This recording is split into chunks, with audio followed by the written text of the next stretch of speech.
Hi everybody, hope you're doing well considering everything that's going on.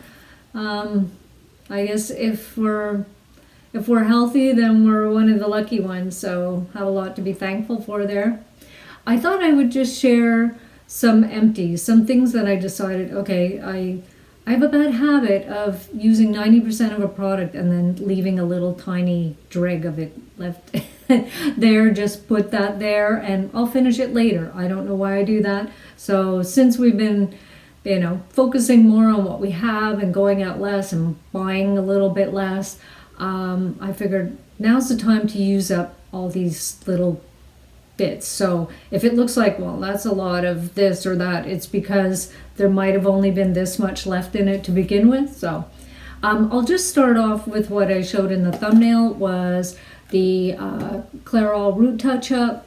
I've been using this for a long time because I get my hair done at the salon, but every 5 weeks, but usually in between I see even a shadow of some gray coming through in the part line or around the temples, and I'm like, I mix up a tiny little batch and I just make it to that next appointment. But seeing that I haven't been since I guess it now would probably be early February, so it's been quite a while. I was due to get underneath and do a bigger job. The little touch-up wasn't going to cut it anymore, so I mixed up the full batch and it did a pretty good job.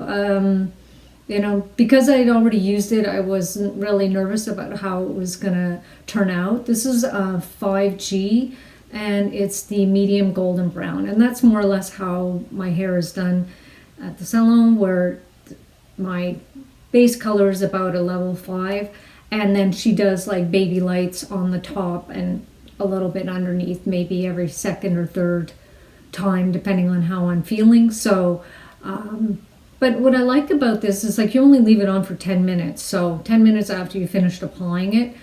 And I find it doesn't leave any super noticeable separation between the color that I was having done, the Aveda color that I was having done in salon. So it's it's not perfect. I'm sure my hairdresser might like go, what in the world has happened to your hair? But I think like all in all, I'm pretty happy with it. And if in a pinch, I would recommend this because I've had good success with it. So I can speak to, it working pretty well. And I just applied it today and then did a tiny little emulsion just before rinsing it out to kind of even it out a little bit and distribute a bit of the color. And then I might just touch up the highlights, because Angie from Hot and Flash, she did use like a little highlighting kit. I don't know if it was L'Oreal. I'll have to go back and watch her video, but her hair turned out really nice, so that was somewhat inspiring. If I have to take this a little bit longer, I have no idea when my salon will reopen. So and even when it does, I'm not going to be the first one in line to get in that chair, so might at least have to do it one more time, maybe more, I don't know. So anyways, I digress on the hair stuff. Let's jump into the empties, little odds and ends of makeup remover. Well, this one is almost done because it's what I'm currently using. I really like it. It's the Nivea, the Express Eye Makeup Remover, and this one's good for the waterproof. Very effective, very gentle on your eyes, and I would recommend that, and I'll continue to. I already purchased another one. I finished up because I had just the smallest amount of this Sephora eye makeup remover, and like I said, that's just one thing that it was just lying around with this little bit in it, so I pushed through it and finished it off. So I really liked it. It's maybe the second or third one I've ever purchased of that, and it worked well. The label came off because I guess it just got too slippy and I just pulled it off. I had just curiosity. I wanted to try the Garnier, the Micellar water. It was okay, but I don't think I'll run and buy a big one. Might just repurpose this bottle for travel whenever that'll be. Who knows?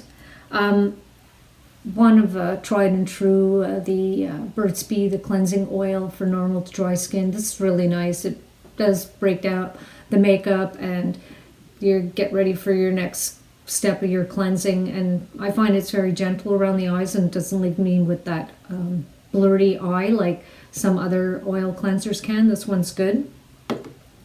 Another cleanser that I tried more recently and absolutely love. This is by The Ordinary. I think it was in a little 3-piece kit, and it was the Squalane cleanser. I love it. Got a new cleanser. I always get excited about cleansers for whatever reason.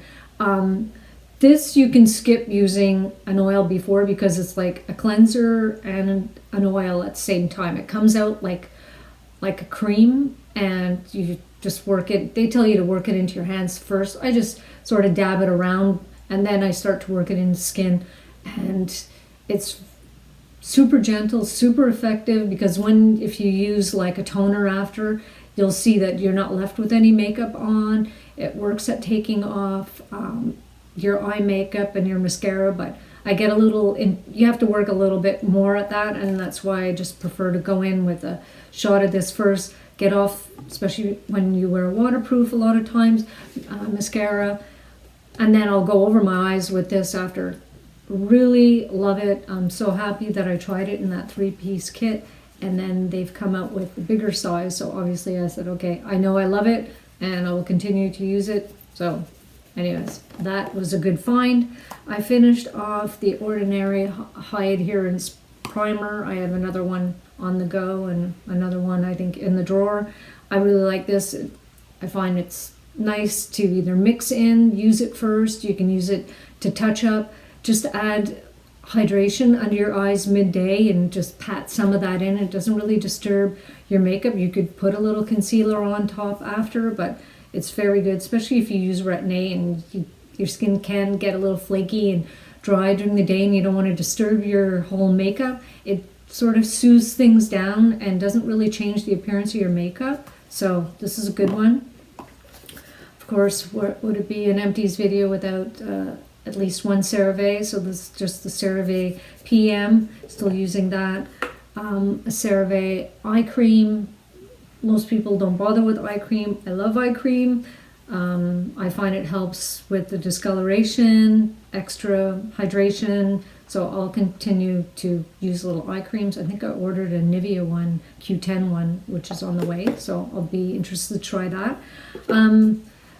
A Neutrogena, the Clear Face SPF 60, whether it's, here, look, it's May and I'm looking out my window and it's actually little snowflakes are falling down. So who knows? But I wear it anyways, 365 days a year. I'm still wearing sunscreen. I finished up a Neutrogena, the Hydra Boost, and this is in the fragrance free. Love this. Nice gel cleanser, nice gel moisturizer. Really comfortable on the skin. This will be perfect for summer, and it's going to be like definitely in go-to. This was one that a Cerave. This is the Skin Renewing Night Cream. This was one that I had left this tiny little bit in the bottom. I said, okay, it's time to clear it out. It's a much heavier. This is perfect for winter. It's a shea butter based moisturizer. Can't get the top on. Anyways, yeah. So it's shea butter based, so it's a lot more occlusive and perfect for cooler weather. But I will repurchase that. Finish some Ordinary stuff. Ordinary Alpha Arbutin helps with pigmentation, and it's very friendly to mix with other products, so I will continue to use that. The Matrixyl, the 10%, I really like that. These are kind of like in my everyday rotation, so you go through them fairly quickly.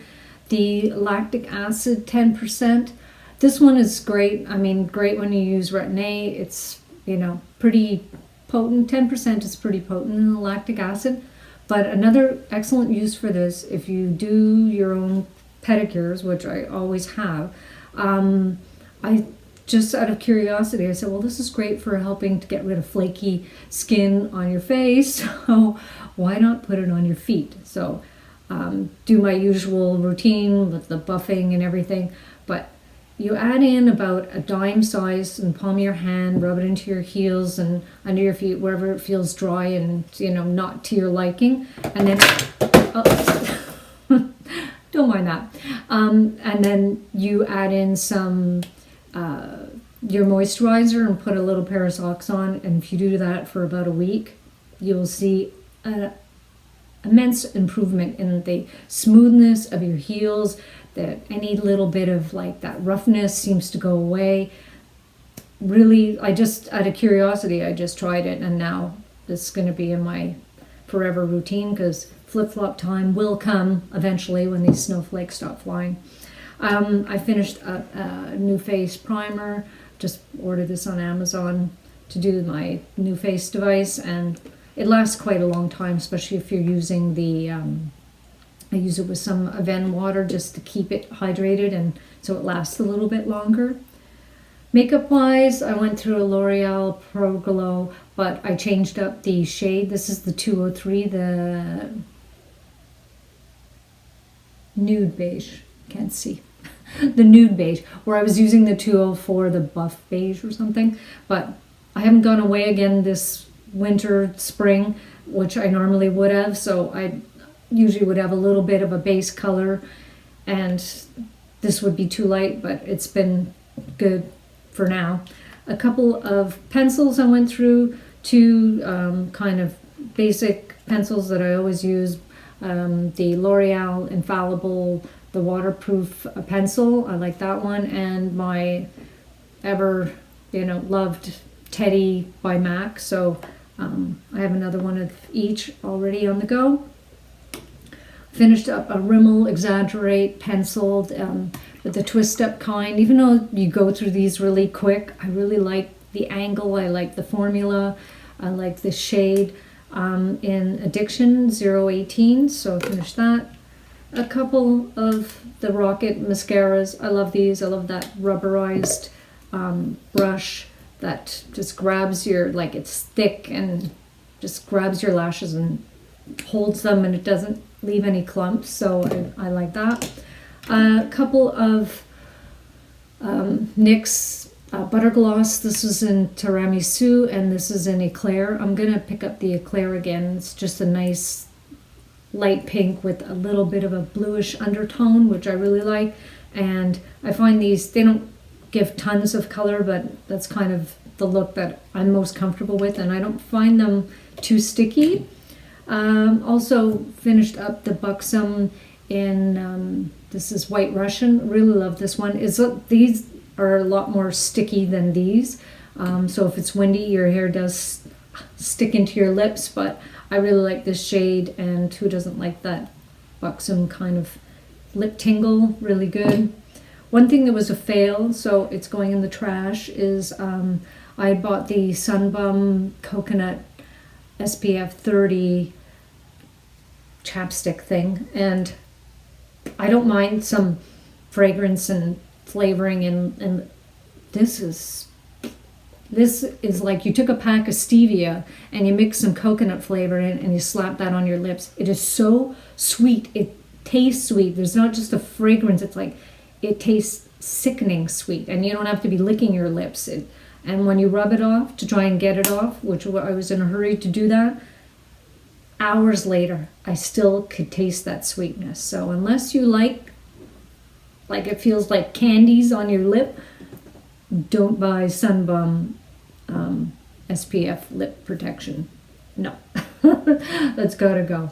I finished up a Retin-A. This is the 0.05%, and I find that works perfect for me. Hope you're all well, and hopefully we'll get through this sooner than later. Anyways, take care, everybody. Thanks for watching. Bye.